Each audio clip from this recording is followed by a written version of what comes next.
for coming this afternoon. My name is Paul Nolan, as you probably know, so I'm just going to start the screen record here. Happy days, good stuff.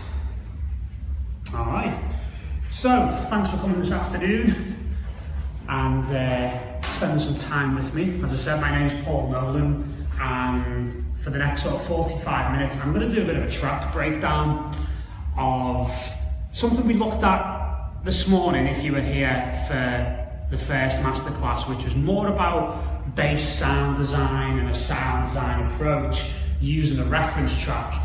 Whereas this afternoon we're going to look at the track as a whole and break it down and see exactly how that sound was achieved, and also for us to put our own spin on it.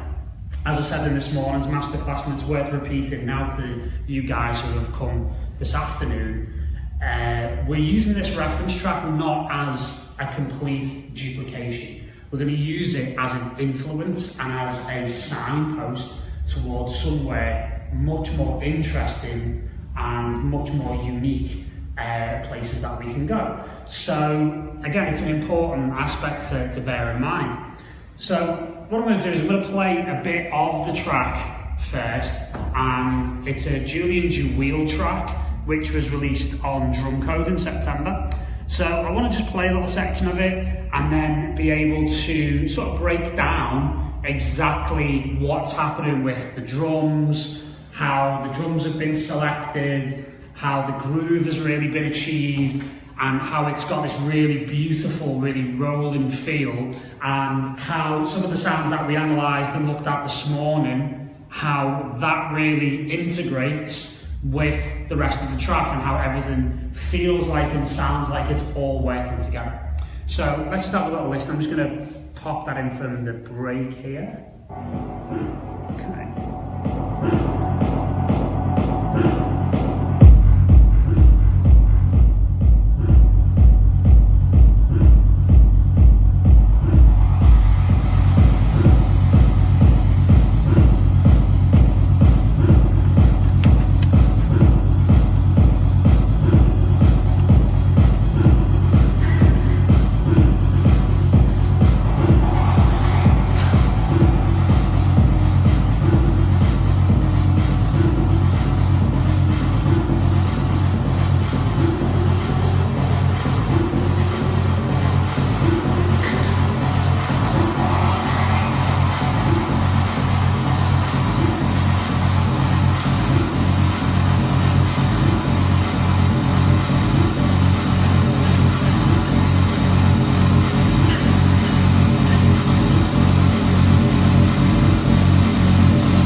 So yeah, it gives you a good impression of what the track can do and, you know, the whole feel of it. And as I mentioned earlier on today, and again it's worth recapping here, it's a nice rolling sound, which is a little bit different for recent Drumcode releases. So it's a nice kind of contrast to some of their more recent releases, and it's a good example for us to work with here. So what we're going to do is we're literally just going to break it down stage at a time. But first of all, what I'm going to do is I'm going to play the track or the representation that I've come up with. Again, you'll hear it's slightly different and it has some different elements. So again, it's a good example of how to really create a track alongside a reference that isn't, again, completely looking to copy it. It's it's taking it as a bit of inspiration. So what I'll do is I'll just play the drums first of all, and we'll add everything to it from there.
going on there and a lot to break down, so let's get straight to it. So again, I'm going to concentrate on the drums predominantly, because again, it's got a really, really nice rolling kind of groove to it. And for those of you who saw my masterclasses yesterday, you'll know that I really like to work within drum racks, within Ableton, and a lot of the time what I'll also do is maybe take some elements from, say for example, the Machine library and rather use it directly within Machine.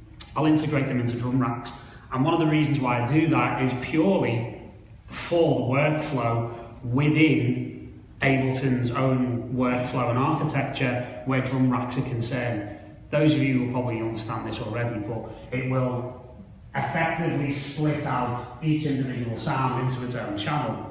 And that again just allows me to be incredibly quick and obviously very intuitive with various controllers, including the push 2, which is something I use back in my studio back in the UK. So this is a very, very quick thing. I actually whipped this up last night in my hotel room in between, you know, watching highlights of Liverpool destroying West Ham United. I had to get that in there. I got it in there this morning as well. You can tell I'm quite happy about the result.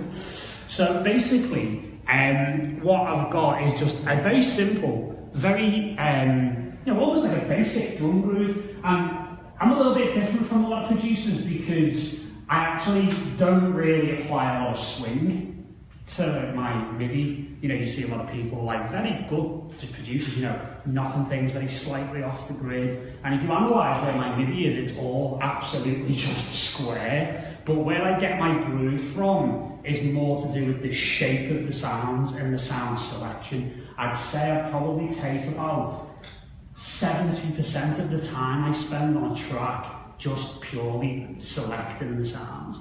So as I've progressed as a producer over the last decade or so, I've become much better at being able to identify what sounds I want to perform a certain role. But I'm going to rewind a little bit here from the drums, because the first thing I actually nailed last night, and this is something that I do a lot, was the bass line. So I was intrigued by the bass line in the track and the fact that it added quite a lot of forward momentum to the record. And again, one of the kind of key questions that I always get asked, or it's like the eternal question of dance music. It's like the chicken and egg question of dance music. What came first, the drums or the bass line? You know? So I personally think I prefer to start with the bass line. And there's a very good reason for that. And I've found in the past, if I start just hammering out drums, I end up with a techno record, which isn't musical, which is not quite me. I quite like the more melodic and more emotional stuff, if you know I can express a preference. But when I'm trying to achieve something musical, I always start with the bass line first, because then what it does is give you a musical key that you can work from. So the selection of the drums actually becomes easier because you already have a reference point from the bass line in order to select your kick drum, to select and tune the individual drum sounds. So not only do they all integrate and they work well together, they also work with all the other musical elements, because naturally you are going to pick sounds and tune them to work with everything else. So that's something you'll do innately, and you've probably had that experience before where you know you may be moving a drum sound up and down a few semitones and you just feel it lock in place, and it's like that's the perfect pitch for that sound. So I'm always experimenting with various different pitches, but again, I'm not starting from a blank slate with just drums, because I always find that I'm also musically quite compromised when I try and do that, because I'm trying to write a bass line that fits in between all of these drums that I've written, and I naturally end up doing things like putting toms and low-end percussion where actually I need to be putting my bass line. So it compromises me in a bad way. So when I'm writing musically at the beginning, I'm always free. I've got no constraints at all. I've got a rough idea of what I want to achieve, but I let the music steer the selection of everything else. So when the music comes first, the drums can then effectively wrap around the rest of the production. So with that in mind, what I quite like to do with the drums, again, is to I've selected the kick, and we'll just go through it stage by stage.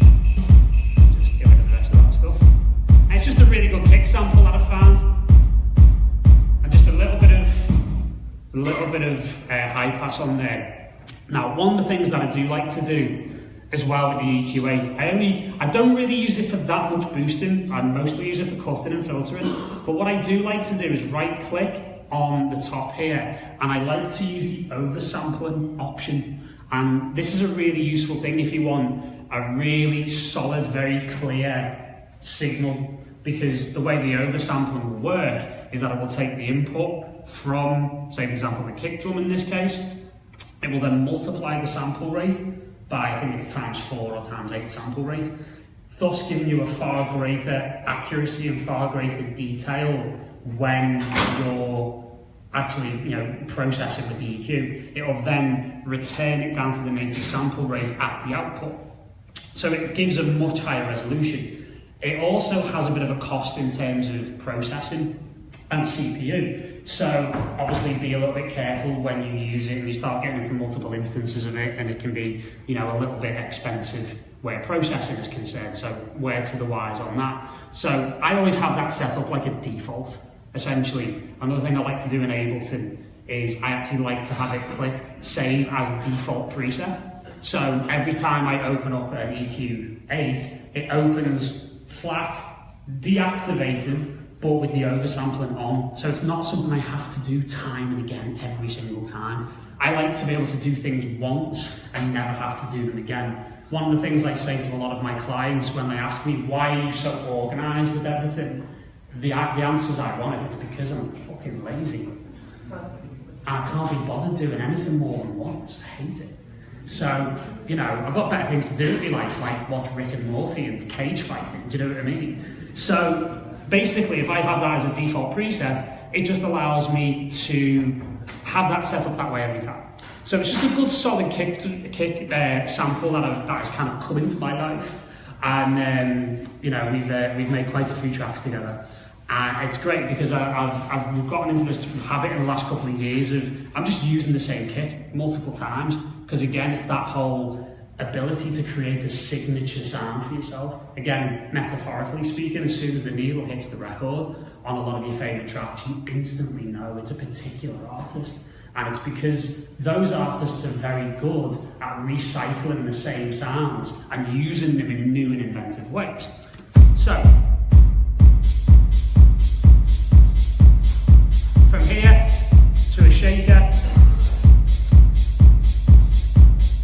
again, just very simple, high pass filter. But what I like to do with shaker samples when I use them almost like hi-hats is that I like to shave off the beginning, like that kind of that you get in a shaker. You have to excuse me, sometimes I teach people in sound effects only, so you have to bear with me on that one.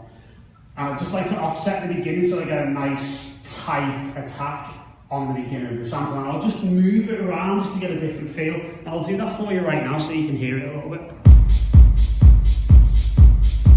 And you'll hear it's not quite as percussive, it's a bit sloppier, it's a bit looser.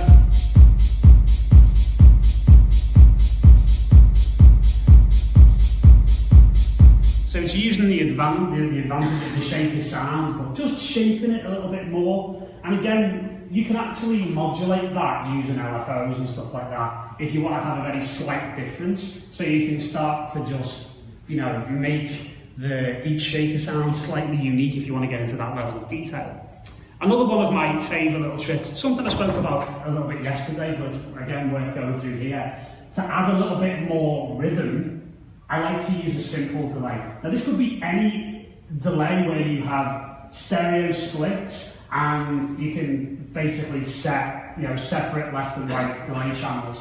Here I've got 3/16 notes behind and then 1/16 note, and I only add in a little bit of dry and wet, 24% on each with the feedback as well. And it gives me a gear that I can move into. So if I was to just take that off, yeah, it's nice, it's moving well. If I add in the feedback,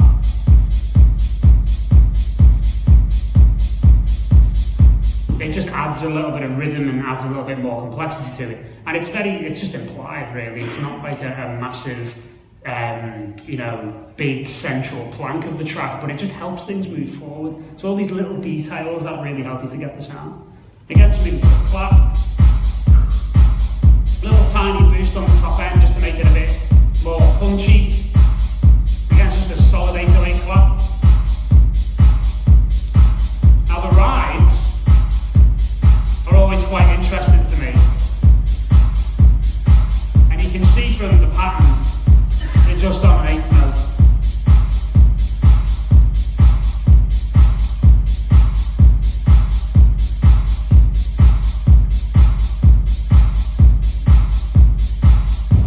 I've got plus 2 semitones here, and it's the thing with rides. I don't struggle with rides, but I always feel like I have an embarrassment of options when it comes to techno tracks with these sort of classic 909 rides, because there's always 3 or 4 different pitch options that I'm really happy with.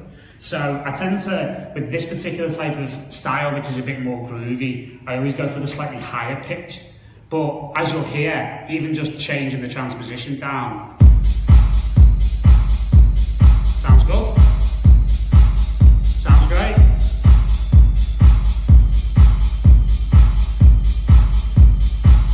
And it somehow just makes the track a little bit more aggressive if you were to knock it down by a few semitones. So again, I'm always like catching myself. I've spent half an hour just sat there repitching rides, going out of my own mind. So, you know, it's one of the things that I kind of spend the most time on. Again, just scraping off the low end with a little bit of high pass filter, 1K, and actually because the ride itself has quite a long decay, I like to use a little bit of this Nicky Romero kickstart. I like to use the kickstart on various different aspects that you don't quite expect. So anything above an 8th note, 16th note type stuff, I always use a kickstart on just to give it a little bit of bump, a little bit of movement, but not too much. I always like to use it around about 45 to about 60%. Anything above that starts getting a little bit too bouncy and a little bit too kind of hectic. So, you know, I'll do that for a specific effect, but I'll always back away with that. So, you just listen to the shaker here. Just a clicky shaker. And again, it's just a 16th note pattern with a little bit of kickstart on it. And I'm just looking for that to be a background element. And again, the 909, a classic one, which you can have a few different pictures on. And it's worth kind of like just looking in a bit more detail at the actual pattern here, because I've got these like sort of smaller, almost like little ghost hi-hats just immediately before the offbeat. And what this does is just give it a little bit of extra kind of throw, an extra rhythm. And you'll see I also do it on like the closed hat little shaker as well. But the great thing about using the drum rack, again, rather than using separated channels, is that I can just view every single sound in my drum groove in the one place. So it allows me to come up with various different elements and be able to vary this by just activating and deactivating notes. So I can really, you know, get into it in a very simple way, but I also can create a lot of complexity. And again, that's why I use a minimum of an 8-bar groove, because I'll start from basically a 1-bar, and I'll do like a kick, snare, hi-hat, very, very basic, and then I'll expand it out into 8 bars. And then I've got more room to be able to add more of these details. And because I've got this exploded overview of the drum groove as a whole, it allows me then to place things in unique places, in unique positions within the track. Again, a lot of people will, you know, ask me about why do their tracks why don't they sound so interesting, and why are they sounding really linear? And then I look at their Ableton or their Logic sessions, and it's like, it's just a collection of like 1-bar loops. It's like you need to expand the palette, the canvas of where you write from. So this 8-bar groove, I literally write it so I can actually fill it with the maximum amount of, well, stuff. And then really an arrangement is just a collection of these clips with just different instruments activated and deactivated. So one of my workflow rules is when I get to this state, I never delete a MIDI event. I always mute them, I always hit 0 and deactivate them, because later on, when I come to need those clips again, I can then reactivate them rather than having to redo the situation all over again. Again, that whole thing of being lazy comes into it because I don't want to repeat work. I want to move on and use the energy that I have in the studio to be able to achieve something more and be able to devote those resources to more interesting aspects. So from here, I've got like this kind of metallic kind of sound, and it's quite interesting because this one's a bit more of an extreme process where it's a very long clank sound, and if I was to just show that in the browser and play that, just like sounds like, you know, someone's just, you know, hitting a piece of iron with something. And what I've actually ended up with, if I was to solo this sound and then play it, it's just a boom. Because I've transposed it down by 39 semitones, cut the decay right down, and put a little fade out in it. To give it that, you hear these like kind of like low, rumbly, sort of techno percussion sounds. And again, offsetting that from the kick.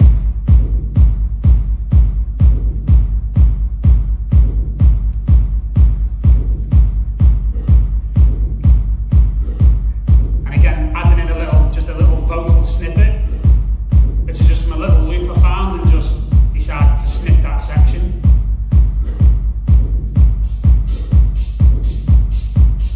Again, another closed hat that layers with the shaker that I've already put in. And this is literally an operator with just a noise and then a little bit of shaping on the envelope, which means I can change the decay of this quite.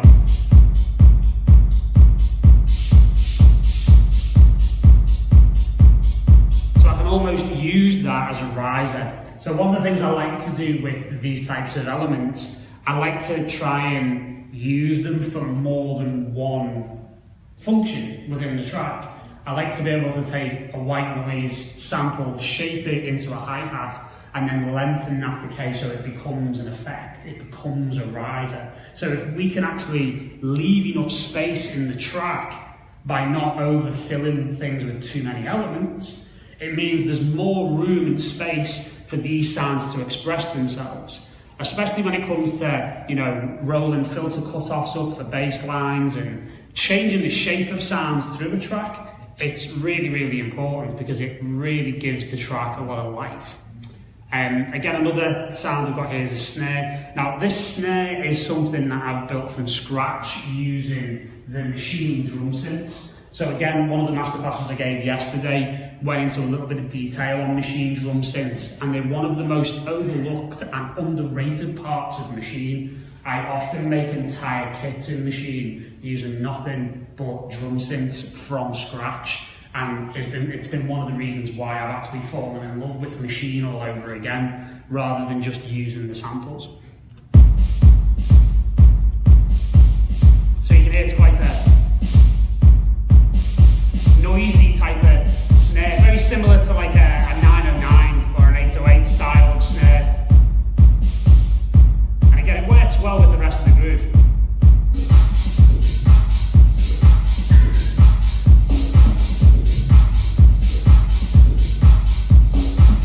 And this last sound's a really interesting one because you can hear that boom, boom, boom, boom from the clave. It's kind of a clave, but it's more like a tom, really. So you can hear it just staggering down the pitches there. Now the reason why it does that is because, again, another element of the drum rack which is often overlooked is the fact that within the drum rack itself, you can actually have an internal send and return system. So what I've actually done here is set up by right-clicking. If I bring the I/O up here, if I show you this, within the chains view, it shows you the inputs and outputs of each individual sample. And again, here in the bottom corner, you can see I've actually got send and return buttons, which are the equivalent of the ones that are lit up in orange here on the right-hand side for the whole session.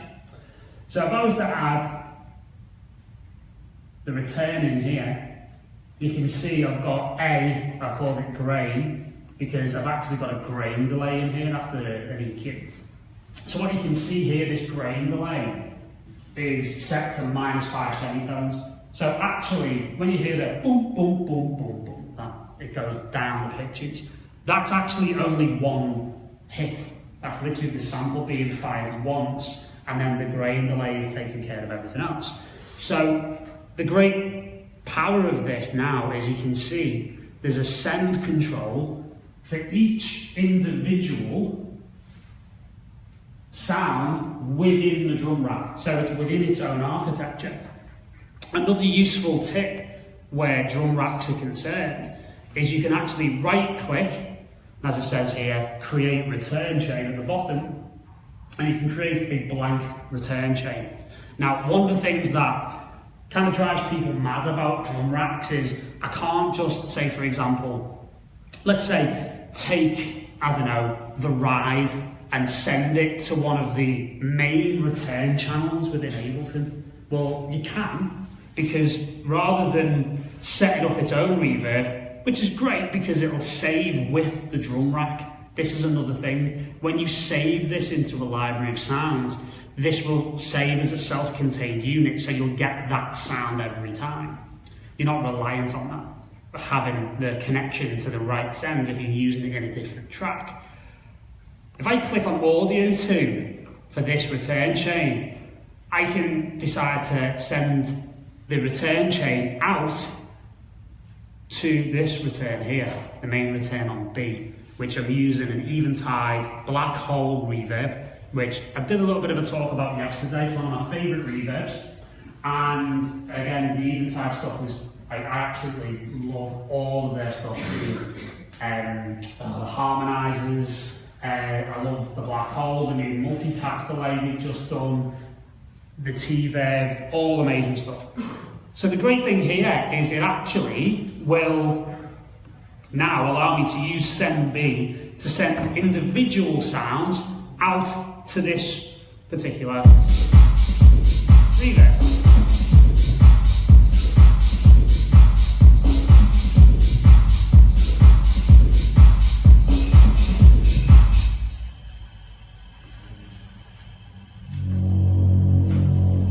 Just give the game away there for another thing that's happening in a second. So you can hear the ride there, and then maybe I can even just do something silly like put the kick in on it. So you can hear it's got this really like diffused, really large kind of sound. So I could actually ever decide to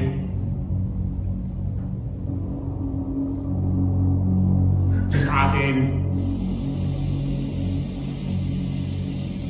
various different elements.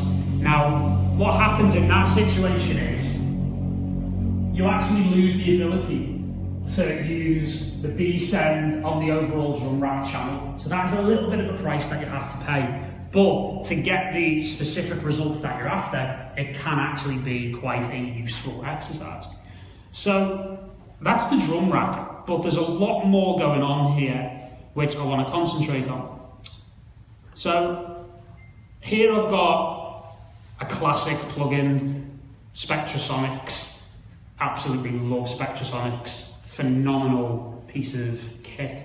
And this has really shown its age now. I've been using it like this for like a decade. I still get like attached to certain plugins, but Stylus RMX is just phenomenal because of how immediate it is to be able to just audition wicked percussion sounds. So if I just play that, just a nice little shaker loop just to support everything. And I can just as easily stop that and say, for example, if I didn't like that shaker sound, I can just go into it. I can have up to 8 different loops playing at once, so it's great for getting stuff going really, really quickly. So if I go down to the bottom here, classic Stylus, you'll see I've got all of these different like bongos, cabasses. So again, we could go to a shaker and say, for example, use like a tambourine loop instead, something like that, to really change it up. Now, if I put host sync on here, that'll just play along, and I can audition various different samples with.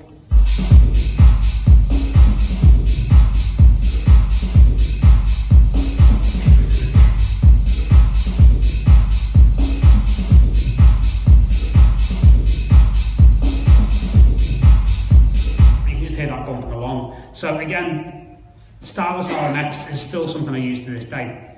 When it gets really interesting, I've now got 4 instances of Contact, and I'm using this in various different ways. I really like Studio Drummer, and there's a really good reason for it, because what you get within Studio Drummer is a huge amount of grooves, and you always hear these kind of like really natural, really acoustic sounding drum fills in these kind of techno records. So basically you get this massive menu of like different grooves. I was really interested in that like kind of snare roll that was going on. And again, you've got, within that particular folder, you've got 4 or 5 different variations. So you can pick one that works.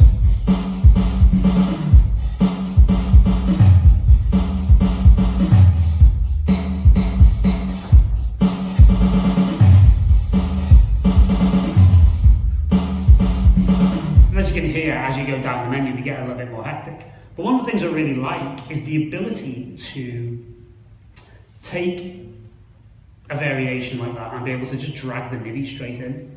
So you can actually then program it yourself. So I don't really need the kick drum there, which is on C1. So I'll get rid of that. I want the snares. Don't really feel like I need the hi-hats at all. And then I can actually use that to create a drum fill. So if I was to sort of play along with this,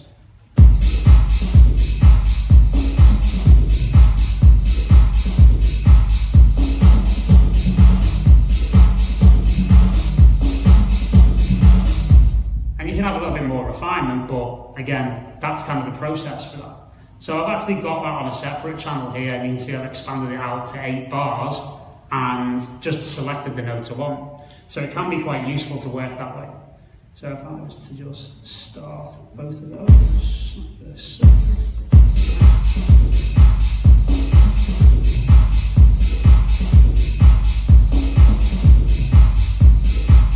And you can hear on this one, it's exactly the same pick, but it's just got a little snare hit. And at certain moments in the track, you know, the kicks can stop and you can really highlight those fills. So that's really nice. So again, I like to have them on 2 separate channels, as I might change the tune and the snare to make it work a little bit better. And on this one, it's just literally a little off snare hit, just to kind of give a little bit more of an organic edge and give a bit more groove.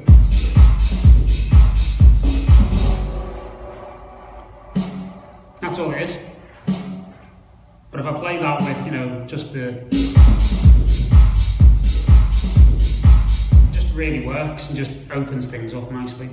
Now, another one of my sort of favourite things to use here, again, this is another Studio Drummer, but it's got a ride, more acoustic ride, which again is more just for layering. It's not really competing with the other ride I've got.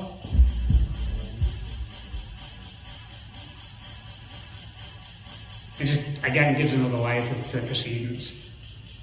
And then the final one, I'm actually using that clave sound, which is a really nice natural sound.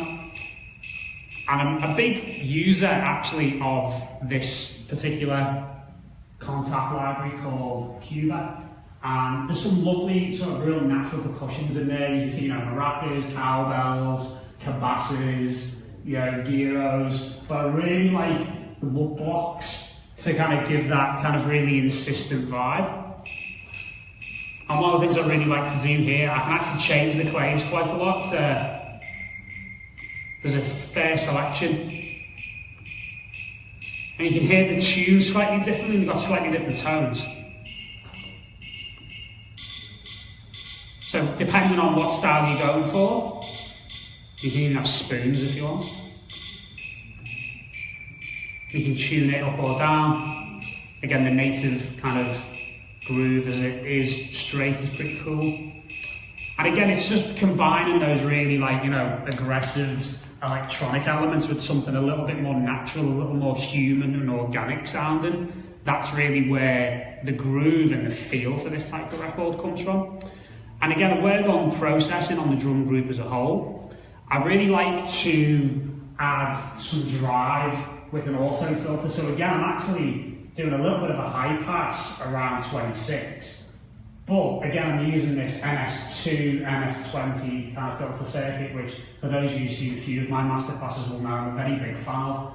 But because of the way the auto filter works, it almost gives a little bump to the low end in this configuration with like the filter resonance and just the way the filter circuit works. So it does add a little bit of bump into the low end and makes things a little more aggressive.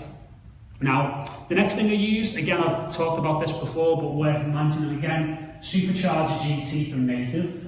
And I just love actually not compressing with this. I just like using the saturation and the character. So it allows to just give a little bit more room to things. So if I turn these off, you'll hear the difference.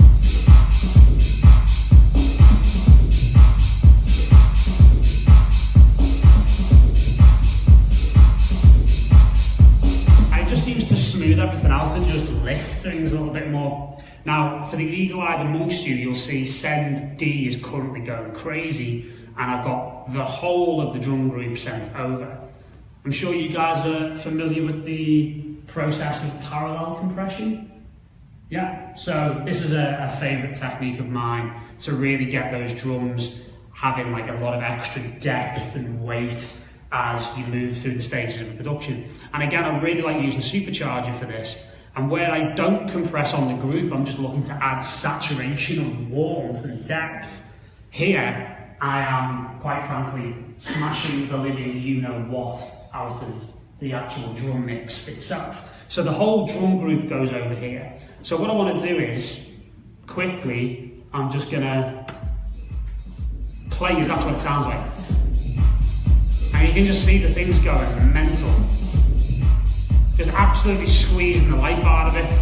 But if I just drop down a little bit here, and then add in, you can just hear it adds a little bit of life.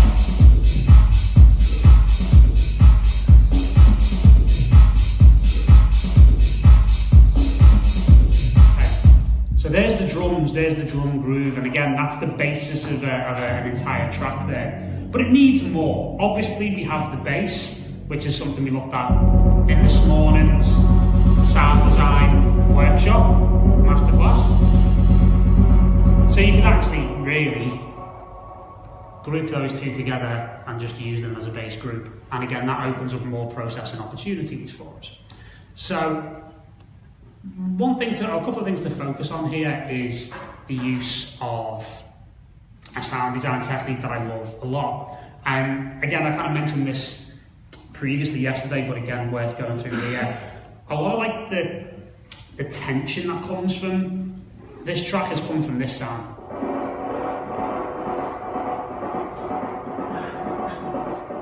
And if I just open up to the complex mode here and the warp mode. So what that is basically the bass line sent through this black hole reverb, and then I've actually resampled it using the resampling technique within Ableton for audio.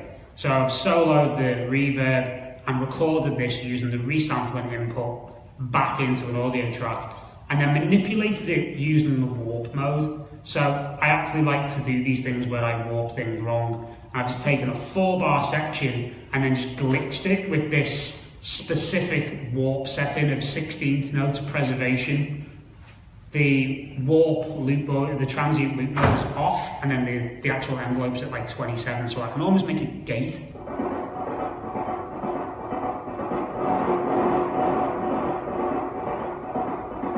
And if I play that alongside just the kick, you'll hear the rhythm that it gives.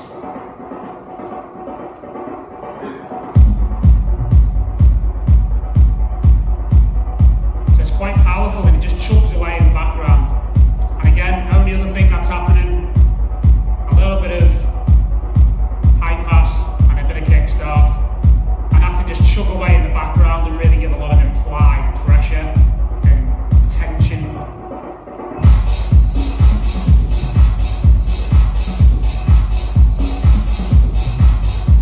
have the bass back in now.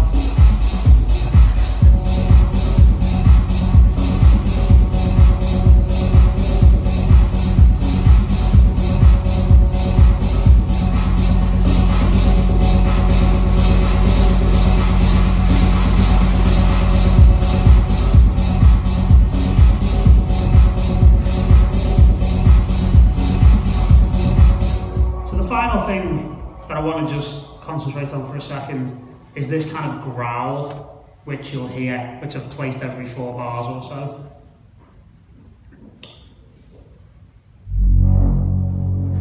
And that's just again sent off to send B. Now, this is a bit of a growl rack that I've made using Reactor 6 and one of my favourites, which is Monarch. So, last few minutes I'm just going to concentrate on this.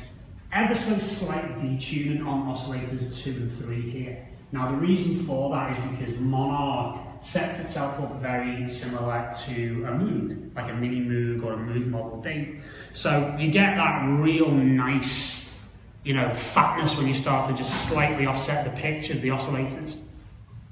So if I was to just cut that loop down a little bit so we can hear it a bit more often.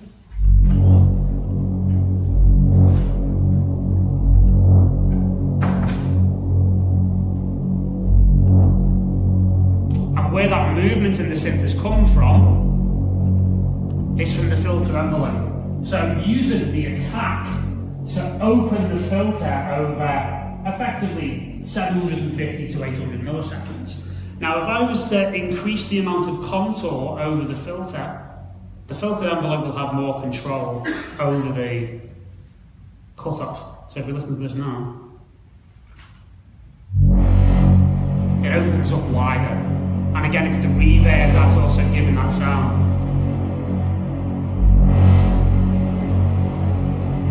And believe it or not, I've not cut off enough for it, so I need to just... If I wanted to sit with everything else, including the bass line, I can just roll off a little bit of the bottom end.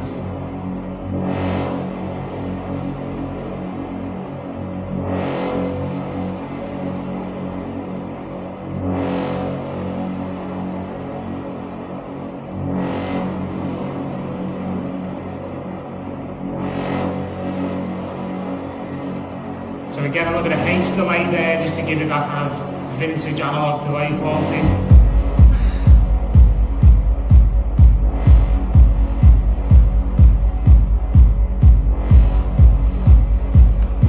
So we almost have like an embarrassment of options here, because everything that we've got in this record musically, from the 2 bass layers, the growl, and that kind of glitchy reverb gate kind of audio effect that I've made, everything sounds great with just the kick. That's what we're trying to aim for here. So I'm already kind of fighting off urges to just stand here for the next 2 hours and just arrange this thing and just turn it into a track. But that will happen obviously at a later date. And again, this is kind of a whole approach I have to this type of techno, is I'm trying to get to a point where I have enough to feel like I can arrange it. I don't need everything. Because the great thing about arranging a track like this is that once you start to spread it out over 6 to 8 minutes, it will start to show you where the gaps are. It will tell you, if you listen, what it needs in order to be able to move up a level. And how I go about arranging is using reference tracks. So for example, I would potentially use this or another track's arrangement as, again, a signpost for how I could arrange my own record. So one of the things I like to do, just to kind of finish off, I'm not going to take too much time up now because I'm over time almost, I like to put the reference track in the arrangement, and I actually like to add locators just there in the arrangement. And even if I just do this and just put 2 markers in, one for the start and one for the end, that tells me I have 208 bars, or let's just get rid of that, 6 minutes 39 in order to get in, do everything I want to do with this set of instruments and get out. Because if I don't do that, I find a lot of the time I end up with a 13 or 14 minute record. You know, as you can tell, I don't have a problem with talking.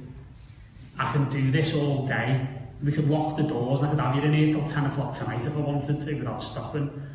But I'm the same when I arrange, so I need a structure. And even though I might put markers in for, right, there's a breakdown on bar 65, there's a drop at bar 145, you know, there's a gap at 81, that's not me being dictated to by the reference track. It just gives me an idea of what I might be able to do at that stage.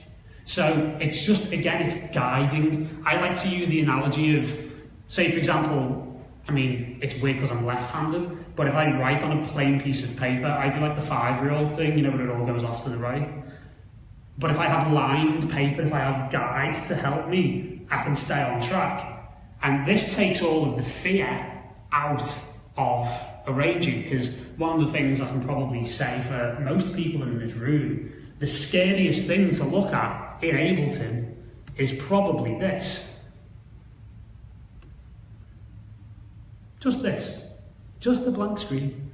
Like, what do I do now? Where do I start? So it's all about just giving yourself a starting point. That's all it is. And making it simple for yourself. So just to close, we've done quite a lot, we've covered quite a lot of ground here, and I feel like we've got a really good basis of how to get a sound going for this particular type of techno. So again, it's great to be able to take inspiration from these artists, and I'm sure you'll agree that while it's in a similar ballpark, it does have a feel all of its own. So that's really where we want to be. We want to be able to get to about 70 or 80% of where these artists get to, and then we ask the question about where can I go the extra mile in my own direction as an artist. So thank you very much for listening and for taking the time to come and see me. This is my final of 4 masterclasses on DanceFair this year, and I've actually been Facebook live streaming all 4 of them. So if you find me on Facebook, facebook.com/Paul Nolan Official, you'll be able to see the other ones if you've missed them. And I'm also really happy to tell you that I have literally only 2 discount cards left for my online course. I've given away nearly 50 of these across the 2 days. So I'm offering a 50% discount on my Finish More Music course. And what I want to do is I want to give these 2 away, but what I'll do is at the end, once we've finished, I'll tell everyone the discount code, because I've only got these left and I don't want to leave anyone out. Okay, so if you want to ask any questions, come and find me at the front right now, and I'll explain everything about this and the online courses and everything else. And just generally, thank you for your time. Really appreciate it. Thank you very much.